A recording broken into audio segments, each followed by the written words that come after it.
মা আগের দিন ধরলো কি আমিও যাবো। এবারে আমার অনেকদিন ধরে বাবা মায়ের সাথে বেড়ানো হয়নি আর কি। এবং ওরা আমার শুটিং এ প্রায় যায় এবং আমার খাদান কেন বলছে রঘু ডাকাতের শুটিং ও তারা বোলপুরে আমার সঙ্গে ছিল। আমি আগের দিনই কাউকে বলছিলাম আমরা বড় গাছের তলে একটা পাথর রেখে সেটাকে পুজো করে আমরা বিশাল বড় মন্দির করেছি।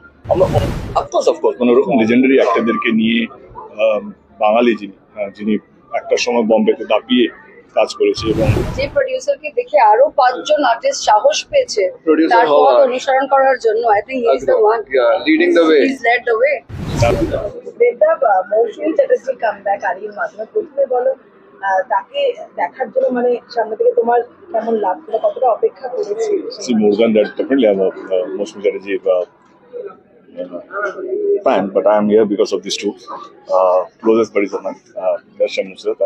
কারণ আজকের দিনে সব সহজ কিন্তু একটা ছবি প্রডিউস করা সবচেয়ে ডিফিকাল্ট কাজ, and I think they are doing the most difficult job, যেটা হচ্ছে একটা ছবি প্রডিউস করা। মানে দুটো সাইড থেকে 20 পার্ট সবকিছু যেহেতু আমি ওদিকে ফলো করছিলাম, the kind of effort they have put promoting the film, going door to door, like যাতে দর্শক সিনেমা হলের ছবিটা দেখতে আসে। আমার মনে হয় সেই পরিশ্রমটা যেন সার্থক হোক, উদ্যোগটা যেন সার্থক হোক। একটা ভালো বাংলা ছবি এক সপ্তাহ মোটামুটি হতে চললো এবং সবাই খুব ভালো বলছে ছবিটা। যাদের কাছে আমার এই কথাগুলো পৌঁছচ্ছে তাদেরকে রিকোয়েস্ট, ভালো বাংলা ছবি দেখতে গেলে আগে নিশ্চয়ই দেখবেন। কারণ আমার মনে হয় কি এরকম ধরনের ছবি, এরকম ধরনের প্রয়োজন, যারা মন থেকে ছবি বানায় তাদের এগিয়ে আসা উচিত, তাদের সাপোর্ট দরকার। অ্যান্ড সাপোর্টের জন্য দর্শকদের সিনেমা হলে সিনেমা টিকিট কিনে দেখা দরকার। কি বলবে আজকে দেবদা এখানে এতদিন পর্যন্ত মৌসুমী চ্যাটার্জি আমার বাংলা পর্দায় আগে বলো প্লিজ। মৌসুমী চ্যাটার্জি আমার বাংলা ছবি এবং তারা দুজন নিয়েছে সে বিষয়ে অফকোর্স মানে ওরকম লেজেন্ডারি অ্যাক্টরদেরকে নিয়ে বাঙালি যিনি একটা সময় বম্বেতে দাপিয়ে কাজ করেছে এবং যতদূর আমার মনে হয় কি ওনার লাস্ট ছবি গয়নার বাক্স, গয়নার বাক্সটাও আমার দেখা। তো she is a brilliant actress and legendary actress, and সেখান থেকে দাঁড়িয়ে আড়ির মতন ছবিতে পার্ট করা। তো ডেফিনেটলি যারা বাংলা ছবি দর্শক, যারা এরকম লেজেন্ডারি অ্যাক্টরদেরকে দেখতে চায়, তাদের জন্য একটা কি বলে গোল্ডেন অপরচুনিটি কে এরকম একটা ছবি এই নববর্ষে, বাংলা নববর্ষে উপহার পাচ্ছে তারা। নুসরত জিতকে আবার একসঙ্গে কবে দেখতে পারবো? ওরা এখন প্রডিউসার আসবেন।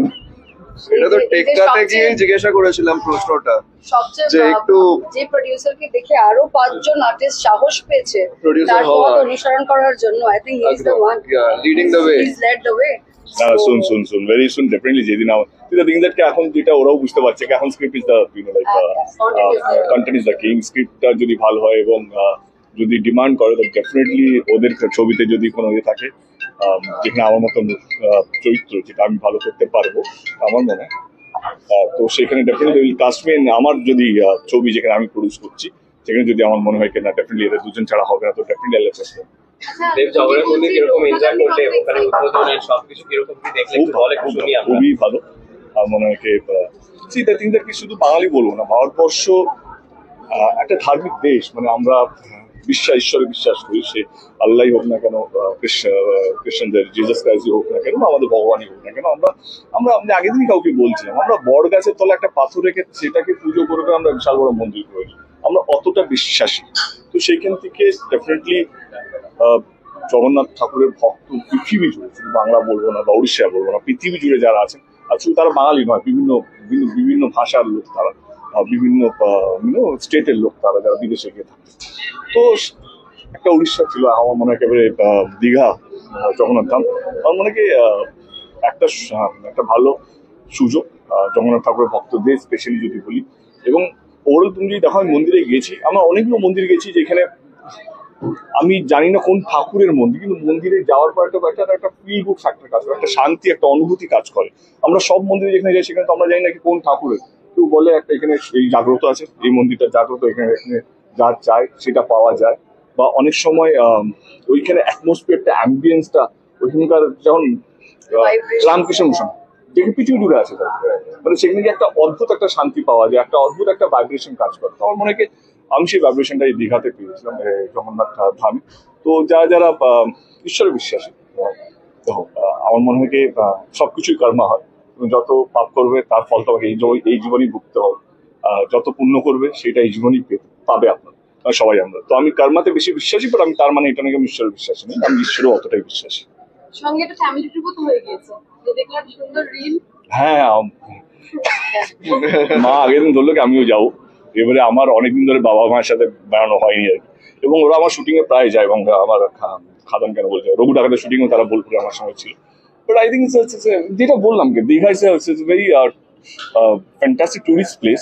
শুধু জগন্নাথ ধাম নয়, এখানে অনেক কিছু করার আছে, অনেক কিছু ঘোরার জায়গা আছে, অনেক কিছু দেখার জায়গা আছে, সব পরিবারে বন্ধু বান্ধব, বাবা মা, বউ বাচ্চা সবাইকে নিয়ে যাওয়ার মতন। এবং ঠাকুর না মনের মধ্যে, আমার যেটা বিশ্বাসী, এটা ভক্তির ভগবান। যদি ভক্তি থাকে, ভগবান তুমি বাড়িতেও পেয়ে যাবে। যদি তার মানে এটা নাকি জগন্নাথ ঠাকুর না, বাট আমার ডিফারেন্ট মানুষের ডিফারেন্ট ফিলসফি হয়, তো আমার ফিলসফি। Thank you.